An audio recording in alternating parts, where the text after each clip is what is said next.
نحمده ونصلي ونسلم على رسوله الكريم وعلى آله وأصحابه أجمعين. اللهم صل على سيدنا ومولانا محمد وعلى آل سيدنا ومولانا محمد وبارك وسلم. اللهم صل على سيدنا ومولانا محمد وعلى آل سيدنا ومولانا محمد وبارك وسلم. اللهم صل على سيدنا ومولانا محمد وعلى آل سيدنا ومولانا محمد وبارك وسلم. أما بعد، فعن ابن عمر رضي الله تعالى عنهما قال: قال رسول الله صلى الله عليه وسلم: إن هذه القلوب تصدأ كما يصدأ الحديد إذا أصابه الماء. قيل: يا رسول الله، ما جلاؤها؟ قال: كثرة ذكر الموت وتلاوة القرآن، أو كما قال النبي صلى الله عليه وسلم.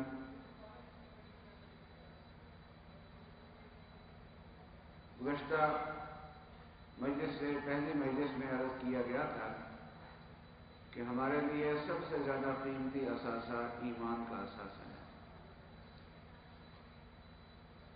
اگر ایمان کے ساتھ دنیا سے رخصت ہو گیا تو کامیابی ہے، اور اگر خدا نخواستہ معاملہ برعکس ہوا تو ناکامی ہے.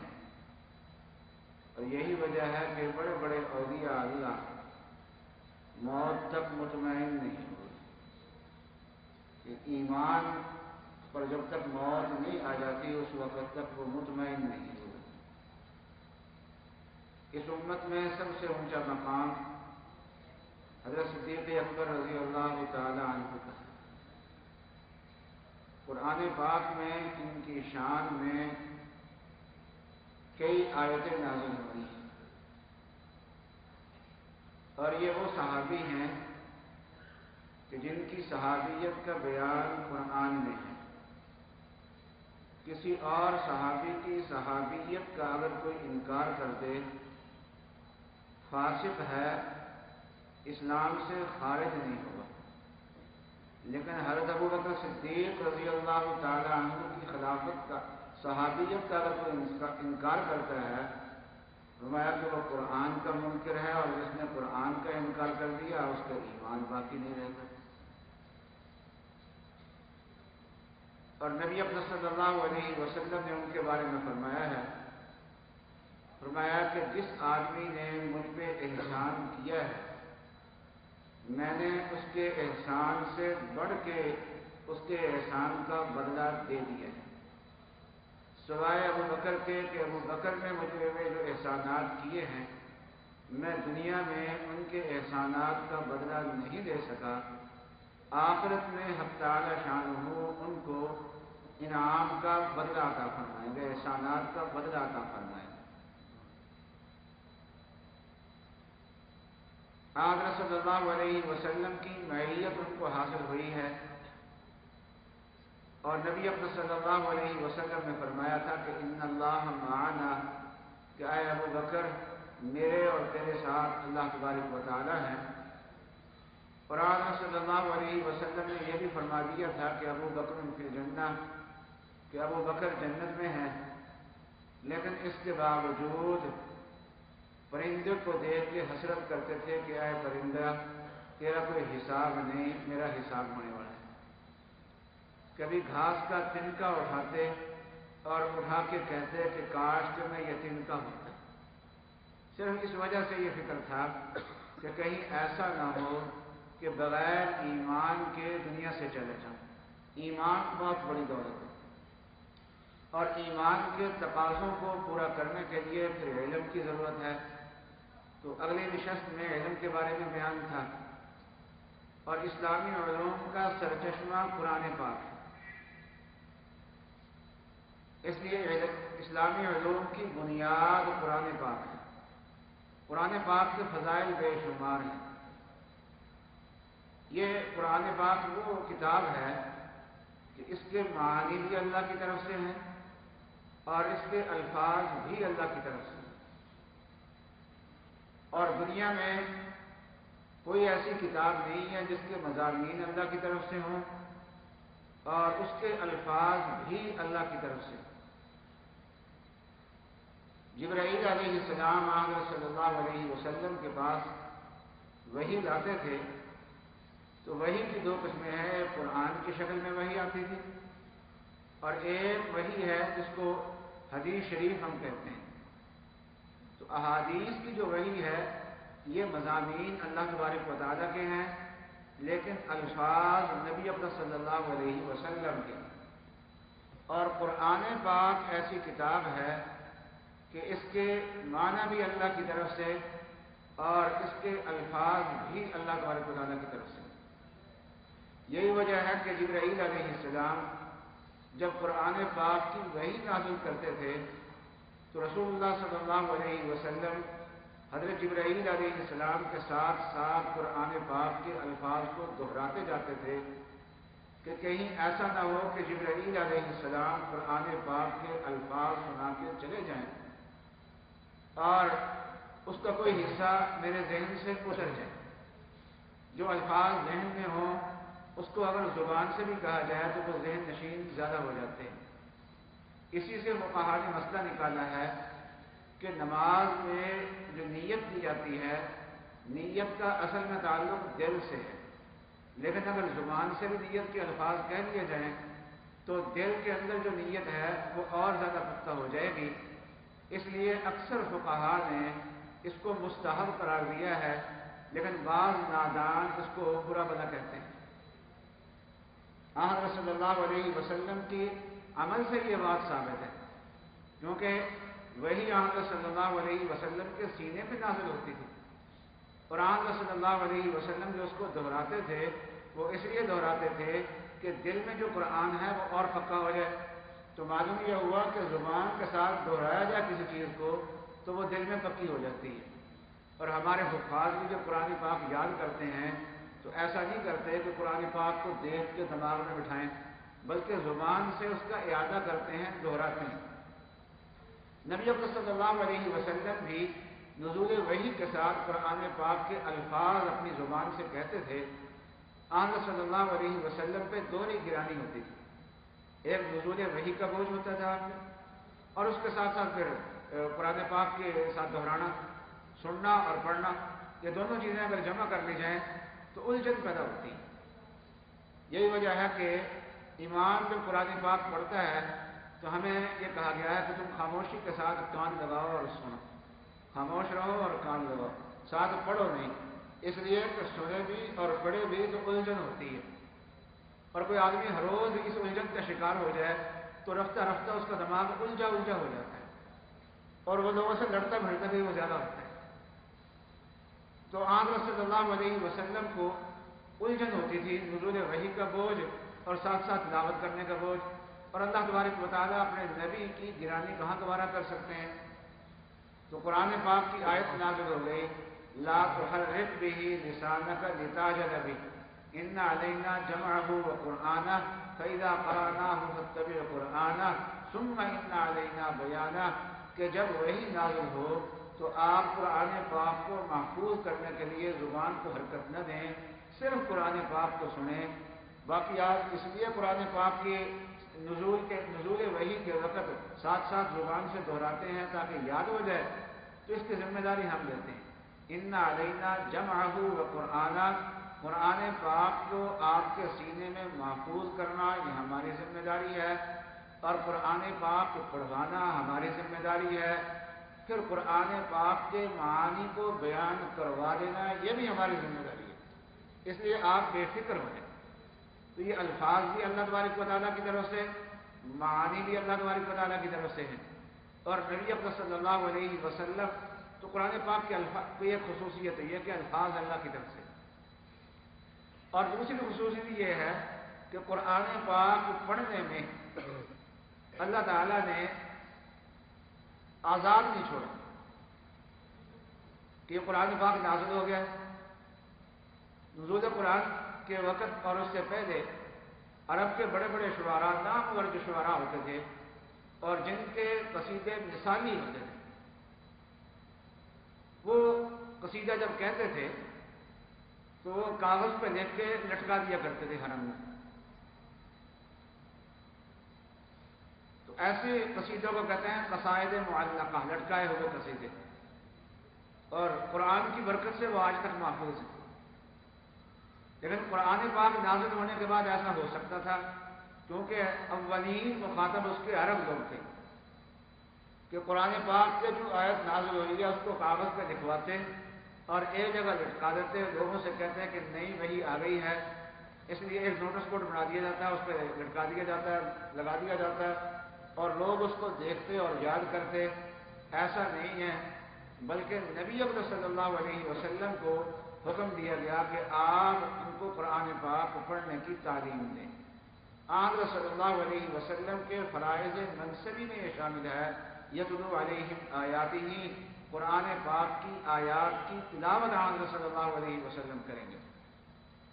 یہی وجہ ہے کہ اگر قرآن پاک کسی سے پڑھنا نہ سیکھا ہو تو عرب کی ہو تو قرآن پاک صحیح نہیں پڑھے گا، اور اگر کسی استاد سے قرآن پاک پڑھنا سیکھ لیا ہے تو اجمی بھی ہے تو شاندار قرآن پاک پڑھے گا۔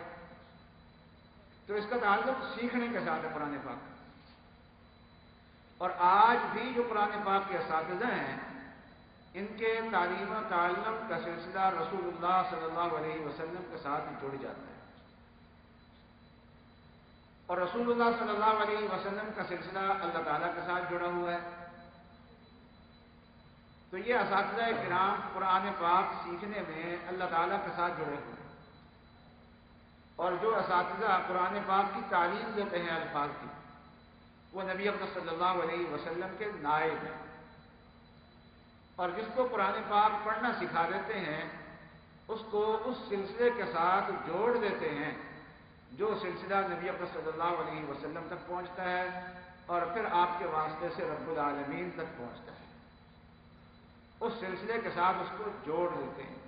تو بہت بڑی سعادت کی بات ہوتی ہے۔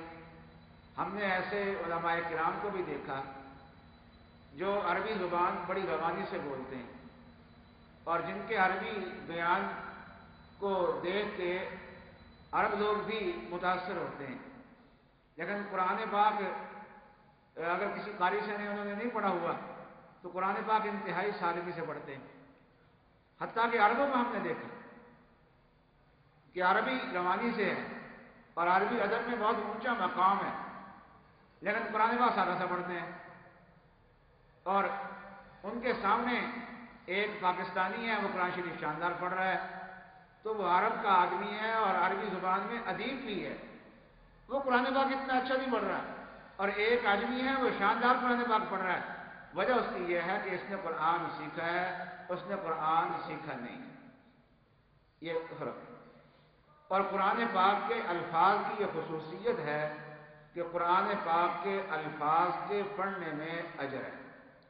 آن صلی اللہ علیہ وسلم نے فرمایا کہ ایک ایک حرف پہ 10 نیکیاں ملتی ہیں، اور یہ اس وقت ہے جب کہ آدمی بغیر نماز کے پڑھتا ہے، اور جب نماز میں قرآن پاک پڑھا جاتا ہے تو جب کئی گنا بڑھ جاتا ہے۔ پھر اللہ تبارک و تعالیٰ ہم سب کو نماز میں قرآن پاک کے ساتھ قیام کی توفیق عطا فرمائے، قرآن پاک نماز میں پڑھنے کی اللہ تعالیٰ شانہ ہمیں توفیق عطا فرمائے۔ اور جہاں قرآن پاک کے الفاظ پڑھنے میں اجر ہے، وہاں قرآن پاک کے سننے میں بھی اجر ہے۔ مسند احمد کی روایت ہے، ابو ہریرہ رضی اللہ تعالیٰ عنہ فرماتے ہیں کہ رسول اللہ صلی اللہ علیہ وسلم نے ارشاد فرمایا کہ من استمع الی آیۃ من کتاب اللہ کتبت له حسنۃ مضاعفہ، کہ جس آدمی نے قرآن پاک کی ایک آیت کو کان لگایا، آواز چاہے اس تک پہنچی ہی نہیں پہنچی، عربی زبان میں استماع کہتے ہیں کان لگانے کو، اور سننے کے لیے کان متوجہ کر دے، چاہے سنیں یا نہ سنیں۔ ہمارے ہاں مساجد میں عام طور پہ جہاں نمازی زیادہ ہوتے ہیں تو لاؤڈ اسپیکر لگا ہوا ہوتا ہے، اور جہاں تک نمازی ہوتے ہیں وہاں تک امام کی تلاوت کی آواز جاتی ہے۔ لیکن بعض جگہ ایسا بھی ہوتا ہے کہ بڑی بڑی جماعتیں ہو رہی ہوتی ہیں لیکن امام کی تلاوت کی آواز نہیں جا رہی ہوتی، اس لیے کہ لاؤڈ اسپیکر میں جماعت نہیں ہوتی۔ رائے میں ہر وقت بہت بڑا مجمع ہوتا ہے، تہہ خانے میں بھی نمازی ہیں، اوپر بھی نمازی ہیں، ہر طرف نمازی ہیں، لیکن امام کی تلاوت کی آواز جو ہے وہ پہلی لائن میں بھی پوری طور پہ دی جاتی، پہلی صدر میں صف میں بھی پوری طور پہ دی جاتی، لیکن جہاں تک نمازی ہیں وہ سب کان لگا کے کھڑے ہیں اور ان سب کو امام کی تلاوت کا ثواب مل رہا ہے۔ تو قرآن پاک کی ایک آیت کی طرف کان لگایا، سننے کے لیے کان لگایا، تو رسول اللہ صلی اللہ علیہ وسلم فرماتے ہیں کہ کتبت لہو حسنۃ مضاعفہ، کہ اس کے لیے ایسی نیکی لکھی جائے گی جو بڑھتی چلی جائے گی، صرف ایک نیکی نہیں، ایسی نیکی جو بڑھتی چلی جائے گی، ترقی کرنے والی نیکی لکھی جائے گی۔ صدقے کا مقام، آدمی صدقہ کرتا ہے تو صدقے کا مقام تلاوت قرآن پاک سے کم ہے۔ تلاوت قرآن پاک کی نیکی بہت اونچی نیکی ہے۔ تو صدقہ اگر اخلاص کے ساتھ کیا جائے تو رسول اللہ صلی اللہ علیہ وسلم نے فرمایا کہ اگر کوئی آدمی اخلاص کے ساتھ ایک کھجور صدقہ کرتا ہے تو حق تعالی شانہ اس کو دائیں ہاتھ میں قبول فرماتے ہیں اور اس کو بڑھاتے ہیں۔ جیسے گھوڑی کا بچہ تم لوگ پالتے ہو، گھوڑا اس زمانے میں بڑا قیمتی ہوتا تھا تو اس کے بچے کو بڑے دھیان سے پالا جاتا تھا، تو جیسے تم اس کو پالتے ہو، رسول اللہ صلی اللہ علیہ وسلم نے فرمایا کہ حق تعالی شانہ صدقے کی وہ کھجور جو اخلاص کے ساتھ دی گئی ہے، ایک کھجور دی گئی ہے، حق تعالی شانہ اس کو بڑھاتے ہیں، بڑھا کے احد پہاڑ کے برابر اس کو کر دیتے ہیں، اور احد پہاڑ کے برابر جب ہو جاتی ہے پھر حق تعالی شانہ اس پہ اجر عطا فرماتے ہیں۔ تو جب صدقے پہ اتنا اجر ہے تو قرآن پاک کی آیت پڑھنا اور سننا، اس پہ اللہ تبارک و تعالیٰ کتنا اجر عطا فرمائیں گے۔ تو قرآن پاک پڑھنے میں بھی اجر ہے اور قرآن پاک سننے میں بھی اجر ہے۔ ہمارا کہ جو قرآن پاک سننے کے لیے کان لگائے، آواز اس کو آئے یا نہ آئے، فرمایا کہ اس کے لیے نیکیاں لکھی جائیں گی۔ یہ اس وقت ہے جب کہ قرآن پاک پڑھنے والا بھی نماز میں نہیں ہے، سننے والا بھی نماز میں نہیں ہے، یہ اجر اس وقت ہے۔ اور اگر قرآن پاک پڑھنے والا نماز کی نیت باندھ کے کھڑا ہے اور پیچھے مقتدی بھی نماز کی نیت باندھ کے کھڑے ہیں اور قرآن پاک کی طرف کان لگایا ہوا ہے، قرآن پاک سن رہے ہیں، تو جیسے امام کو تلاوت قرآن پاک کا اجر ملے گا، مقتدی کو بھی ایسے ہی قرآن پاک کی تلاوت کا اجر ملے گا۔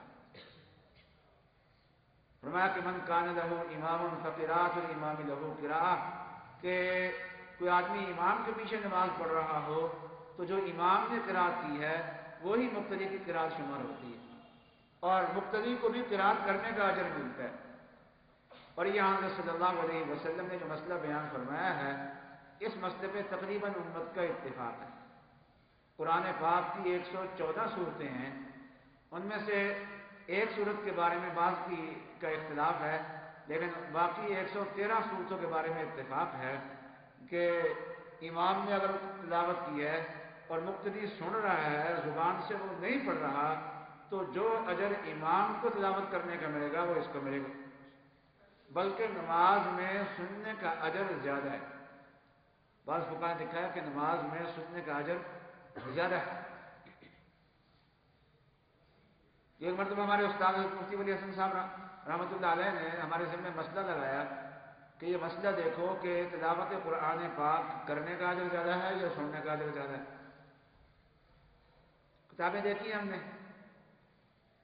تو در مختار میں کتاب احیاء المواد سے ذرا پہلے ایک نظم کے دوران یہ مسئلہ ملا۔ در مختار میں ایک نظم ہے، اس ضمن میں یہ مسئلہ اس میں ہے کہ اس میں یہ لکھا تھا کہ سننے کا اجر زیادہ ہے، اور اس کی وجہ یہ ہے کہ قرآن پاک کی تلاوت کرنا فرض نہیں ہے، ایک حد تک فرض ہے، اس سے آگے فرض نہیں، اور سننا فرض ہے۔ قرآن پاک میں حکم ہے وَإِذَا قُرِئَ الْقُرْآنُ فَاسْتَمِعُوا لَهُ وَأَنصِتُوا، اور فرض کا اجر زیادہ ہوتا ہے، اور یہ سننا جو فرض ہے، ضروری ہے، یہ نماز میں ہی ہے۔ تو نماز میں اگر قرآن پاک کی تلاوت سن رہا ہے، اور یہ اللہ تبارک و تعالیٰ نے ضابطہ بنا کے غیر حافظ کے لیے ایک آسانی پیدا کر دی ہے کہ حافظ اپنے حفظ کی وجہ سے قرآن پاک کے ساتھ قیام کر سکتا ہے کہ رات کا قیام کرے اور قرآن پاک کی تلاوت کرے. لیکن جس کو قرآن پاک یاد نہیں ہے لیکن قرآن پاک کے ساتھ وہ قیام کرنا چاہتا ہے، رات کے نوافل میں وہ قرآن پاک پڑھنا چاہتا ہے، حافظ نہیں ہے، وہ کسی حافظ کا نماز میں اگر سن لے تو اس کو بھی وہی اجر ملے گا جو قاری قرآن کو قرآن پاک کی تلاوت کرنے کا اجر ملے گا. تو قرآن پاک کے الفاظ بھی اللہ کی طرف سے ہیں اور اس کی تعلیم کا سلسلہ بھی اللہ کی طرف سے ہے اور اس کے الفاظ پڑھنے پہ بھی اجر ہے. اور فرمایا کہ قرآن پاک کی تلاوت کرنے سے اللہ تعالیٰ کے دیدار کی لذت حاصل ہوتی ہے. یہی وجہ ہے کہ قرآن پاک کی تلاوت سے اکتاہٹ پیدا نہیں ہوتی. جو قرآن پاک کی زیادہ تلاوت کرتا ہے اس کے اندر قرآن پاک کی تلاوت کا ذوق زیادہ پیدا ہو جاتا ہے. جس چیز کا تعلق اللہ کے ساتھ ہو اس کی طرف رغبت زیادہ ہوتی ہے. جو بیت اللہ کو ایک بار دیکھ آتا ہے اس کے اندر تڑپ جو ہے ان لوگوں سے زیادہ ہوتی ہے جنہوں نے بیت اللہ کو دیکھا نہیں. اور جو قرآن پاک نہیں پڑھتے ان کو قرآن پاک کی طرف رغبت کم ہے اور جو قرآن پاک کی تلاوت زیادہ کرتے ہیں ان کو قرآن پاک کی طرف رغبت زیادہ ہے. تو وجہ یہ ہے کہ قرآن پاک اللہ تبارک و تعالیٰ کے دیدار کا مظہر ہے. اس کے ذریعے سے اللہ تبارک و تعالیٰ کا دیدار ہوتا ہے. دنیا کی کوئی کتاب ایسی نہیں ہے جس کے الفاظ میں فائدے ہیں. تو قرآن پاک ایک ایسی کتاب ہے کہ مقصود تو اس کے معانی ہیں، وہ اپنی جگہ ہیں، لیکن اس کے الفاظ بھی اللہ کی طرف سے، الفاظ کی تعلیم بھی اللہ کی طرف سے، اور الفاظ کی تلاوت پر بھی اجر ہے اور الفاظ سننے پر بھی اجر ہے اور الفاظ کے پڑھنے میں لذت بھی ہے. اور آنظر صلی اللہ علیہ وسلم نے ایک فائدہ اور بھی بیان فرمایا، وہ یہ ہے کہ قرآن پاک کے الفاظ کی تلاوت سے انسان کا دل صاف ہوتا ہے. رسول اللہ صلی اللہ علیہ وسلم نے فرمایا کہ ان دلوں کو زنگ لگ جاتا ہے جیسا کہ لوہے کو زنگ لگتا ہے. لوگوں نے عرض کیا یا رسول اللہ اس زنگ کو صاف کرنے کا طریقہ کیا ہے؟ تو حضرت صلی اللہ علیہ وسلم نے فرمایا کہ دو چیزیں ہیں، قرآن پاک کی کثرت سے تلاوت کرنا اور موت کو یاد کرنا. ان دو چیزوں سے دلوں کی صفائی ہوتی ہے. تو قرآن پاک کے الفاظ کی تلاوت بہت اونچی چیز ہے. اور پھر اس کے بعد اگلا درجہ ہے قرآن پاک میں تدبر کیا جائے. قرآن پاک میں تدبر کا ایک طریقہ تو یہ ہے کہ قرآن پاک کا ترجمہ دیکھا جائے، کسی عالم سے ترجمہ پڑھ لیا جائے. لیکن سب سے بہترین طریقہ یہ ہے کہ قرآن پاک کی زبان سیکھی جائے. اور اردو دان طبقے کے لیے تو قرآن پاک کی زبان سیکھنا بہت آسان ہے. تو آج میں کوئی کالم پڑھ رہا تھا ایک اخبار میں، تو وہ مصر کے حوالے بتا رہا تھا.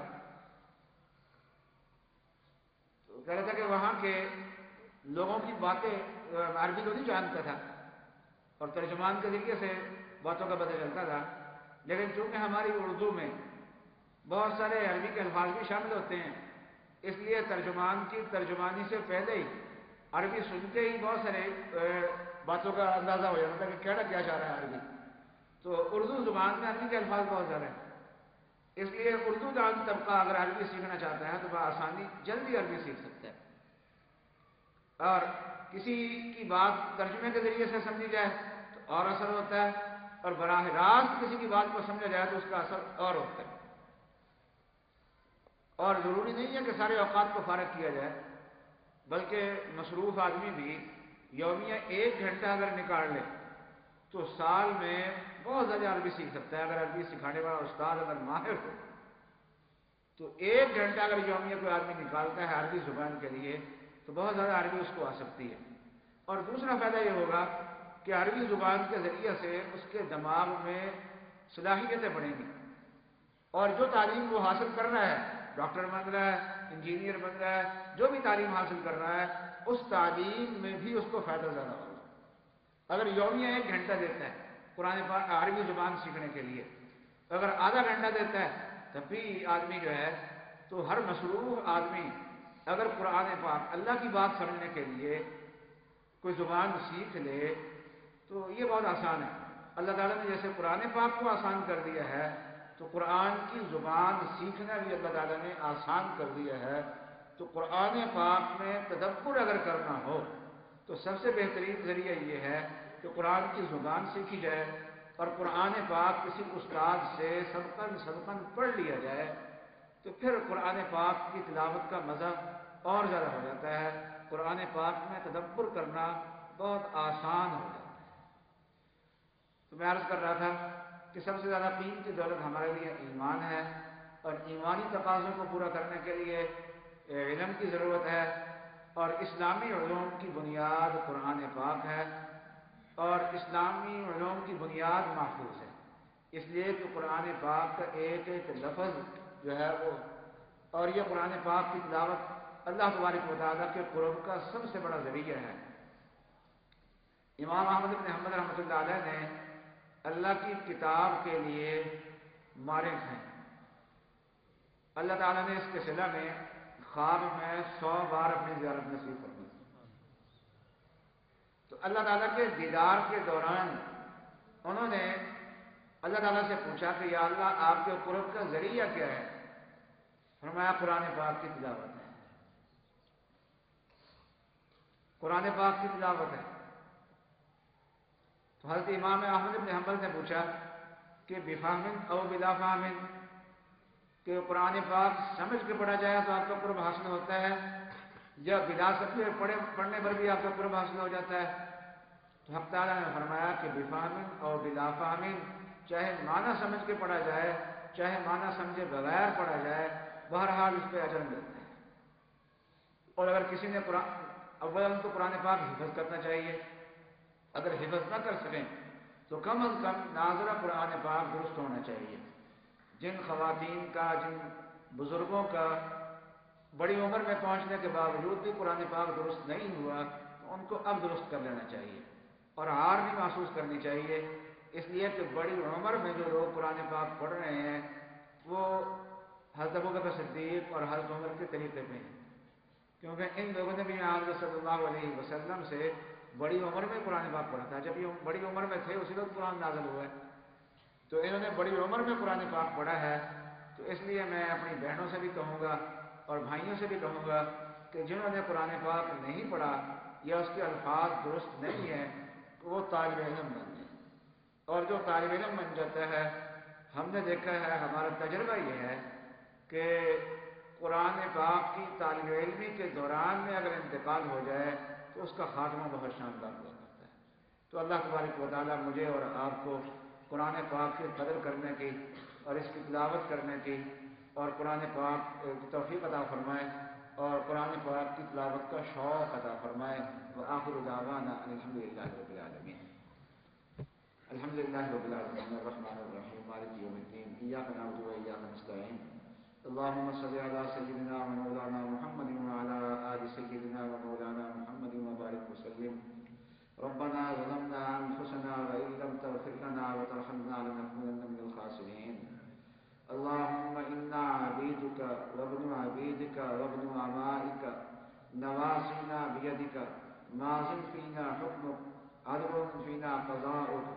اللهم إنا نسألك بكل اسم هو لك سميت به نفسك أو أنزلته في كتابك أو علمته أحدا من خلقك أو استأثرت به في علم الغيب عندك أن تجعل القرآن العظيم ربيع قلوبنا ونور صدورنا وجلاء أحزاننا وذهاب همومنا.